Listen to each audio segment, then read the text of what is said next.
예레미야서 24장 4절로부터 10절까지의 말씀을 함께 읽으시겠습니다.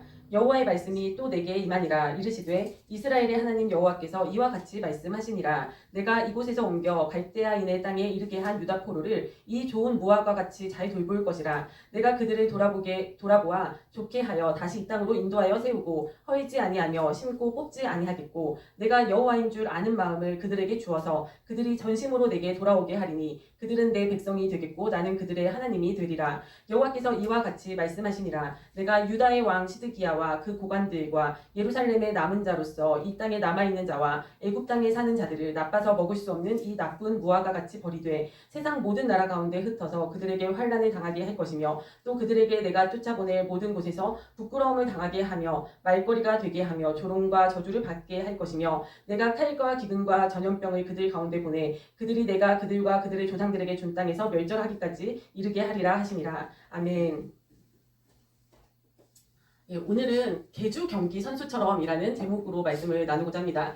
제가 어저께 이제 영화를 한 편 집에서 봤습니다. 애들한테 뭐 좀 괜찮은 영화가 없나 찾아보다가 소울 서퍼라는 제목의 이제 영화를 애들과 함께 봤습니다. 근데 좀 보다 보니까 생각보다 너무 감동적이고 제가 오히려 굉장히 재미있게 봤습니다. 그 간략하게 어떤 내용이냐면, 이게 실화를 바탕으로 한 영화입니다. 실제로 그 있는 인물과 그 사건을 가지고 영화로 만든 건데, 이제 하와이에서 10대 소녀예요. 근데 이 소녀는 부모님도 서퍼예요. 그리고 어릴 때부터 이제 바다에서 파도를 타면서 이제 서퍼 선수로의 그 꿈을 키우고 열심히 훈련을 하는 그런 소녀입니다.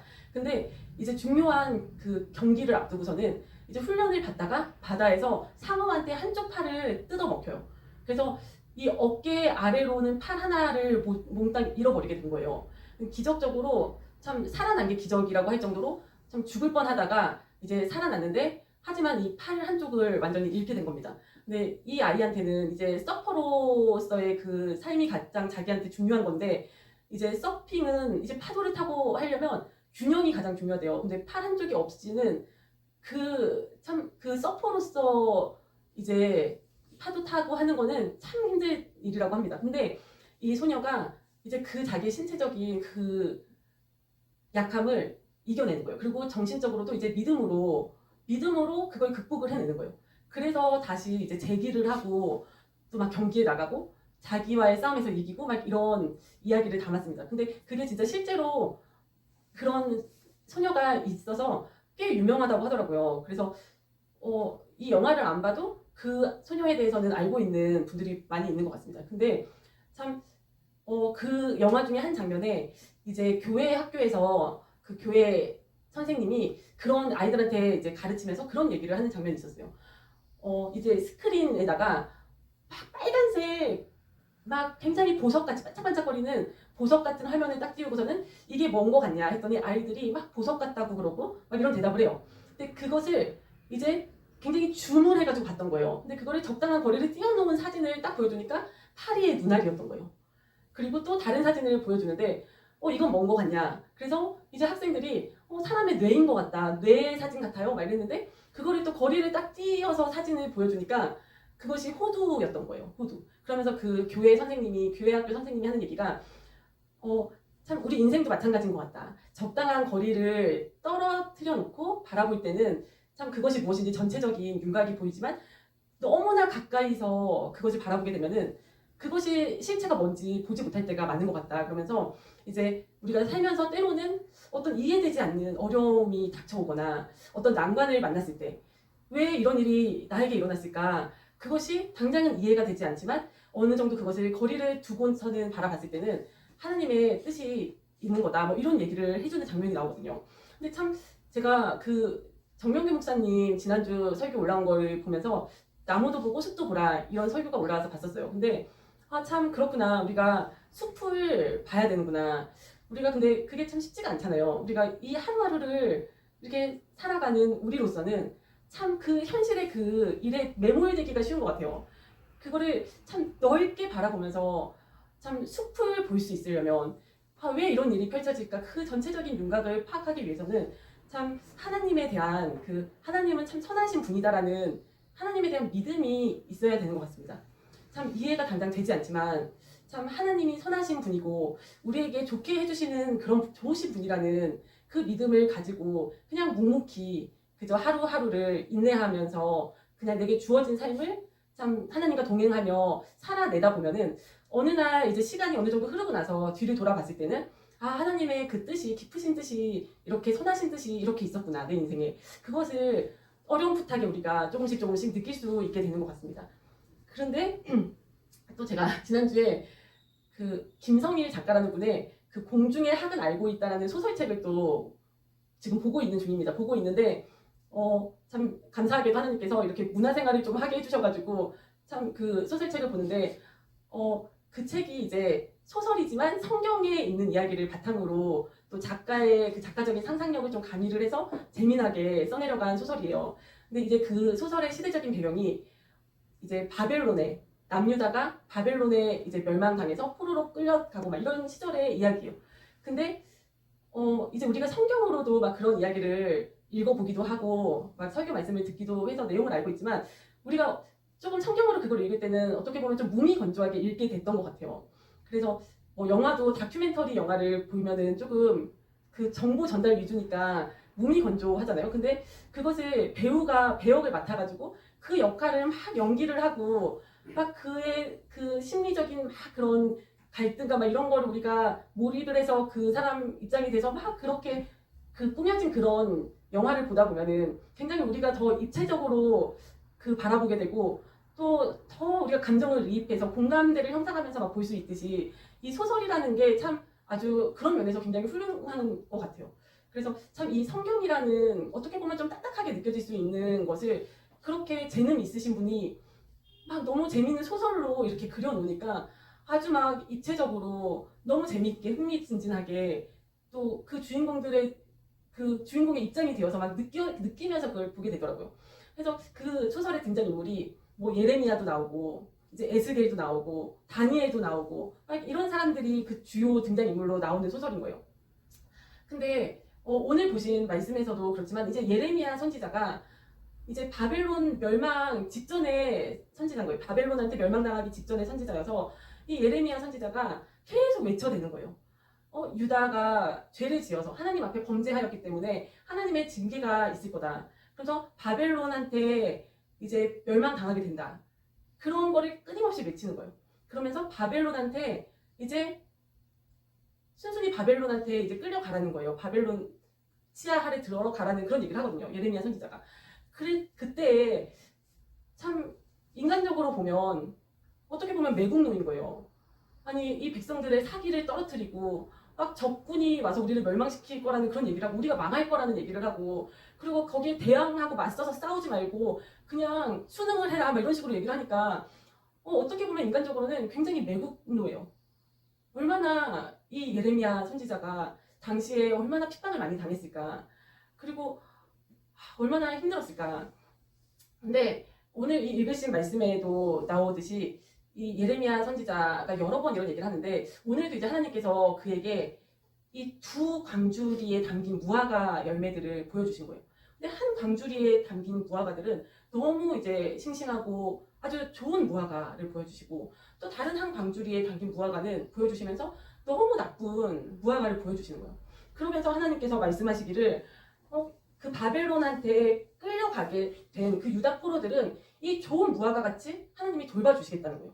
그러면서 그들에게 하나님을 그 아는 마음까지 주겠다, 은혜로. 나를 경외하는 마음을 그들에게 주고 또 그들이 잘 지내다가 이 땅으로 다시 돌아오게 해주겠다, 이런 얘기를 하는 겁니다.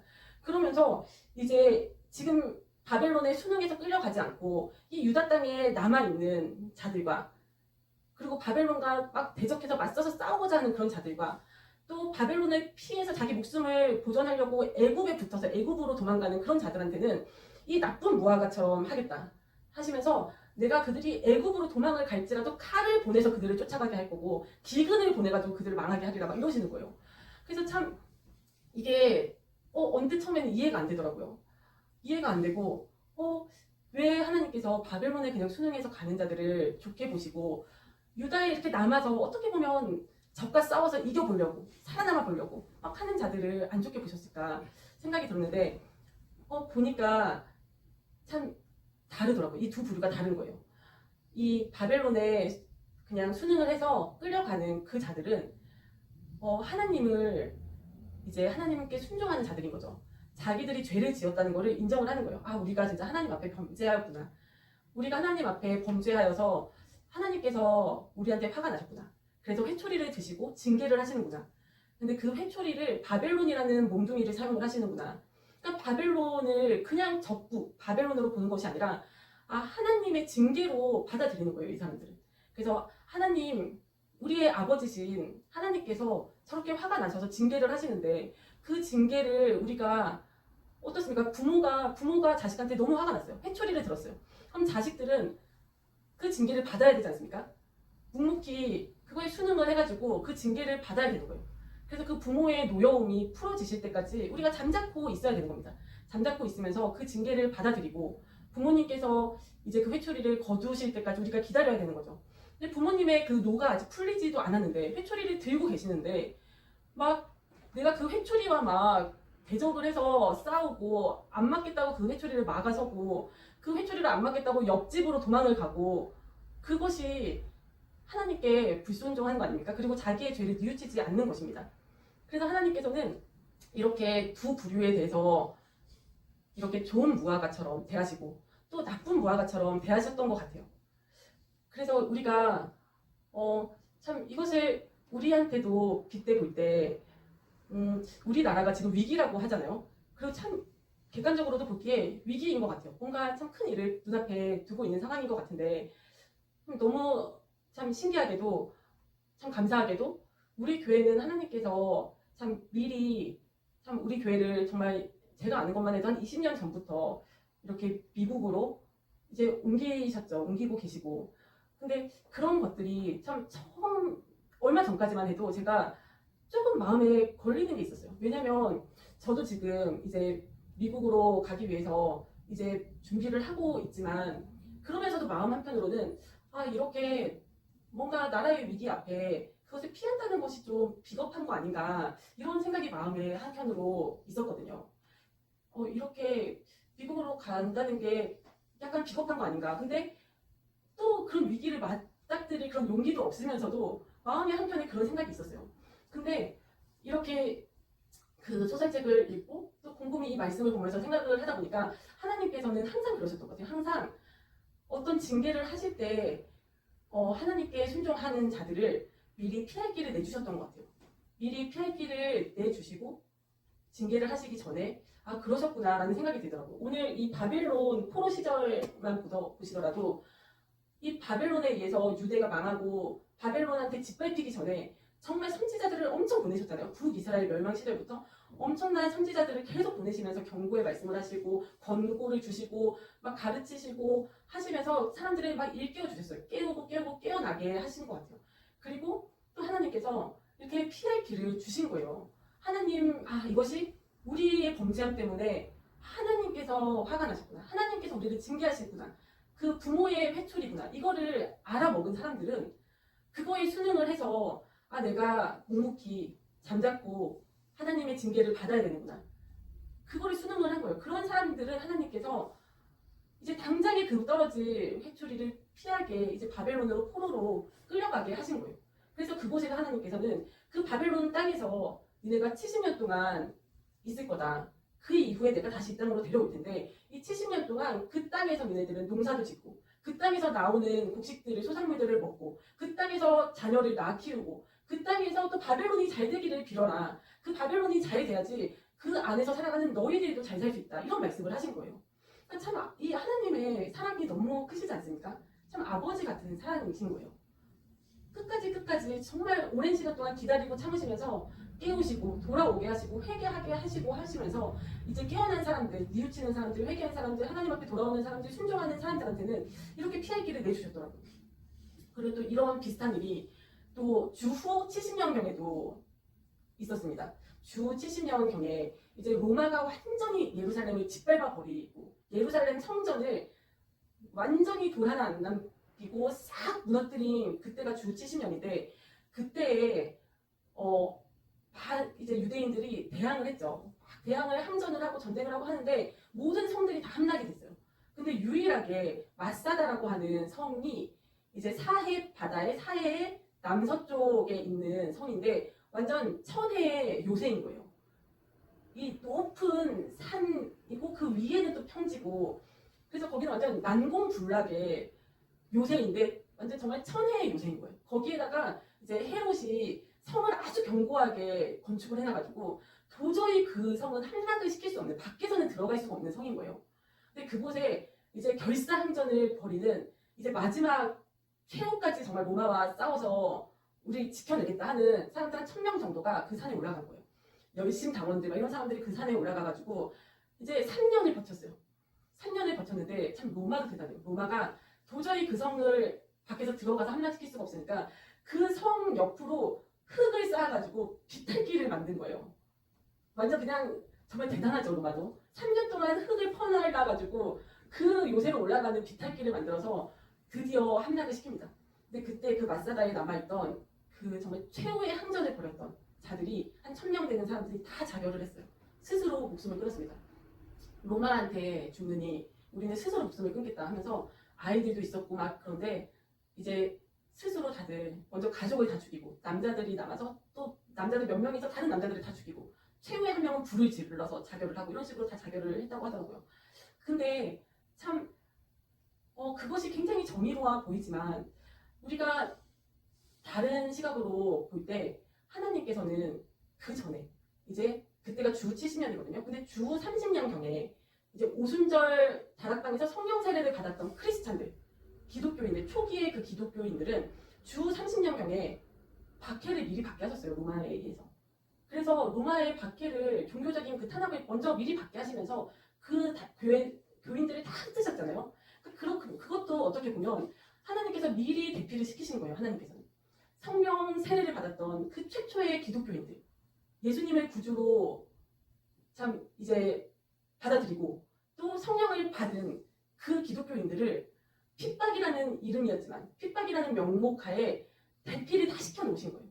그래서 사방팔방으로 흩어지게. 그래서 물론 그로 인해서 복음이 전파되는 그 효과가 물론 첫째고 그러면서 또 한편으로는 로마의 그 주 70년에 일어날 그 사건에서부터 미리 피하게 하셨구나 이런 생각도 들더라고요. 그러니까 참 하나님의 참 그것이 놀랍지 않습니까? 하나님께서 하시는 일이 참 놀라운 것 같아요. 우리가 참 나무만 봐서는 도저히 알 수 없는 나무만 봐서는 당장에는 고난 같고 당장에는 핍박 같고 당장에는 왜 나한테 이런 일이 일어나지 하는 그런 일들이 참 우리가 긴 그 시간을 두고 봤을 때는 그 긴 하나님의 그 경영하심의 그 연장선에서 우리가 봤을 때는 하나님의 도우심의 경우가 많은 것 같습니다. 하나님의 도우심이고 하나님의 참 미리 우리를 보호하심이고 미리 인도하심이고 그런 경우가 많은 것 같습니다. 그래서 참 우리 교회도 참 하나님께서 참 하나님의 그 뜻이 있으신 거죠. 그렇지 않습니까? 우리가 참 하나님의 뜻이 있으신 거예요. 그러니까 어떤 사건을 만나도 인간적인 생각으로 옳고 그름을 따지고 정의와 막 비정의를 따지고 그것이 아니라 참 하나님의 뜻을 여쭙고 하나님의 그 뜻대로 하나님의 인도하심을 따라서 살아가는 것이 정말 복인 줄로 믿습니다. 그래서 하나님께서 우리 교회를 이렇게 사랑하셔서 정말 너무 사랑하시는 게 느껴지는 것 같아요. 그래서 참 미리부터 참 일찌감치부터 이렇게 준비를 시켜주셨구나. 그래서 우리를 이렇게 미국으로 또 옮기게 하여 주시고 하셨는데 근데 그렇다면 옮기고 끝인가? 우리가 그 위기에서 피하면 그걸로 끝인가? 그것이 아니지 않습니까? 이게 하나님의 뜻은 피하는 걸로 끝나는 것이 아니고 피하는 게 다가 아닌 거예요. 이 바벨론의 포로로 갔던 사람들이 그곳에서 포로 생활을 하면서 노예로 생활을 하면서 참 에스겔 같은 사람들은 하나님의 말씀을 받았고 그래서 하나님의 말씀을 전했고 거기서 에스겔서 같은 성경이 나왔고 또 다니엘 같은 사람은 그 왕궁 안에 들어가서 거기서 고위 관료로 일하면서 하나님의 선지자 역할을 하지 않았습니까? 하나님께서 선지자라고 칭해주셨잖아요, 다니엘을. 그리고 또 그 포로 생활 중에 에스라 같은 사람 학자가 나와가지고 다시 그 유대의 그 역사를 정리한 역대 상하 그 역사책이 나왔고 에스라서 느헤미야서 막 이런 책들이 나오고 또 에스라나 느헤미야 같은 사람들은 이제 다시 70년이 차고 나서 기한이 차고 나서 다시 이제 예루살렘으로 돌아와서 다시 성전을 짓고 다시 이제 재건을 하지 않습니까? 그러니까 이 70년 후에 처음 바벨론의 포로로 끌려갔던 사람들은 만약에 20대라면 다시 고국으로 돌아온 사람들은 몇 명 없었을 거예요. 벌써 나이가 90대니까 뭐 몇 명은 있었을지 몰라도. 그러니까 이것을 보면 이것이 하나님의 일하심은 한 세대로 끝나는 게 아닌 거예요.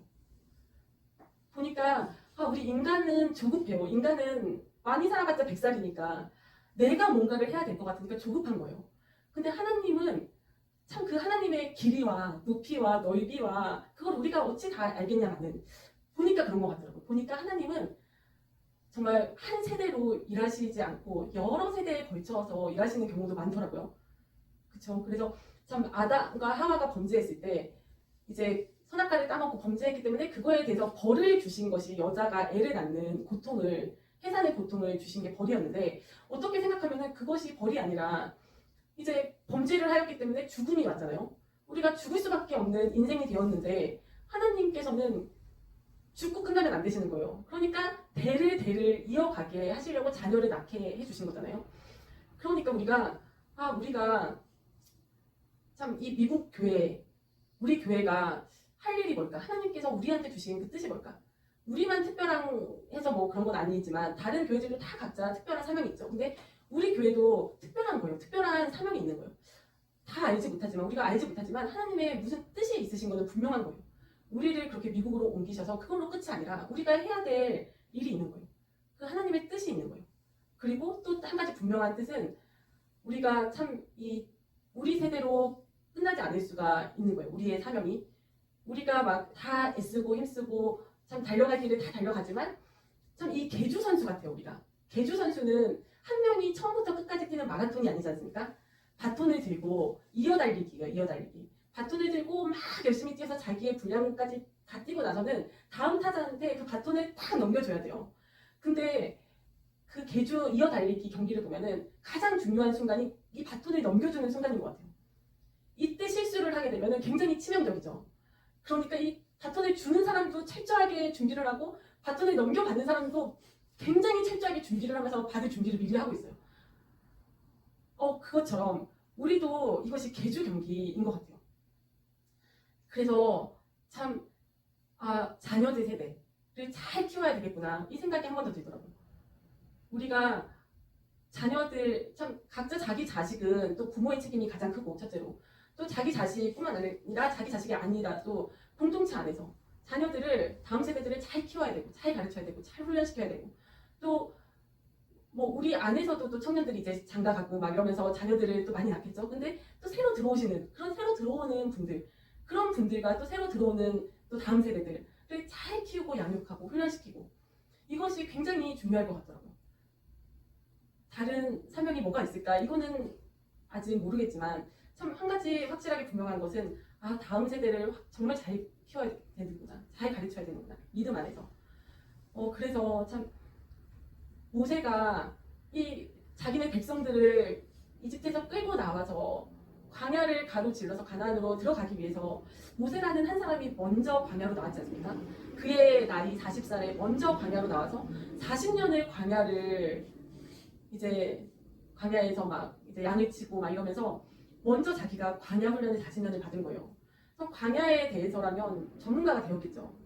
그러니까 먼저 하나님께서 참 이렇게 불러내셔가지고 그 한 사람을 훈련시키셔서 또 그 다음 세대들을 불러내시는 것처럼 또 우리나라도 우리의 건국의 아버지인 이승만 박사 그 한 분, 이승만 대통령 그 한 분을 하나님께서 그의 평생을 그를 다듬으셨잖아요. 그를 훈련시키시고 공부시키시고 시야를 넓히시고 정말 미국이라는 큰 물에 나가게 하여 주시고 또 인맥을 쌓아주시고 그렇게 하시면서 그 한 인물을 그렇게 하나님께서 오랜 시간 동안 만드신 후에 그 분으로 인해서 참 우리 민족을 이렇게 우리나라를 대한민국을 세우신 것처럼 참 우리도 우리의 공동체 안에서도 참 20년 전부터 참 먼저 그거를 겪으시고 경험하시면서 또 우리를 이끌어 주신 분이 있듯이 또 우리도 한 사람 한 사람 우리도 전문가가 돼야 될 것 같습니다.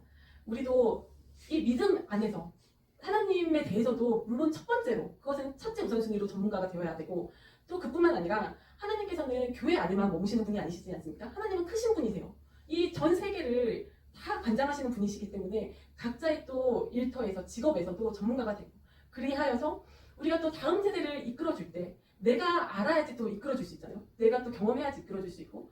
그래서 참 우리한테 닥친 일이 하나님께서 나를 요렇게 겪게 하시는 거는 또 나만 위해서가 아니구나.